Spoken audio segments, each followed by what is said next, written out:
চলছে এটা আমার বললাম না যে কোনো পার্টি মাটি দেখবো না, আমার কোনো দল নাই, আমার কোনো পার্টি নাই, আমার আপনি হচ্ছে দেখবো খালি কালপিট সন্ত্রাসী দেখবো, কালপিট দেখবো, কে মারামারি করতে দেখবো।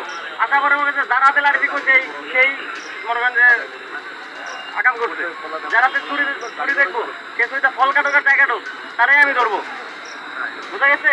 সুতরাং এই ধরনের কোনো পরিস্থিতি সৃষ্টি করা যাবে না। আমার এখানে লোকজন আছে, আমি পর্যাপ্ত পরিমাণ লোকজন নিয়ে আসছি, ইকুইপমেন্ট নিয়ে আসছি, অস্ত্র প্রত্যেকটা রাইফেল কিন্তু ফুললি লোডেড, ভিতরে অ্যামুনিশন আছে। ঠিক আছে, আপনারা ভাবেন না আমি পর্যাপ্ত দেখাতে পারি। এটা আমার পিস্তল করে অ্যামুনিশন করছি। তো আমি চাই না আপনাদের উপর কোনো প্রকার আক্রমণ করতে কিংবা কোনো প্রকার কারণ আপনারা যাতে কষ্ট পান, ক্ষতিগ্রস্ত হন, এরকম কিছু করতে চাই না। কিন্তু আপনারা আমাকে বাধ্য করেন, আমি যদি বারবার খালি ফোন পাই যে অমুকে আমাকে থ্রেট দিচ্ছে, মৃত্যু হুমকি দিচ্ছে, আগুন দিয়ে পোড়াই দিচ্ছে, বাড়িঘর লুট খরচ করতেছে, আমি কিন্তু তার মানে নর্মালি বসে থাকবো না।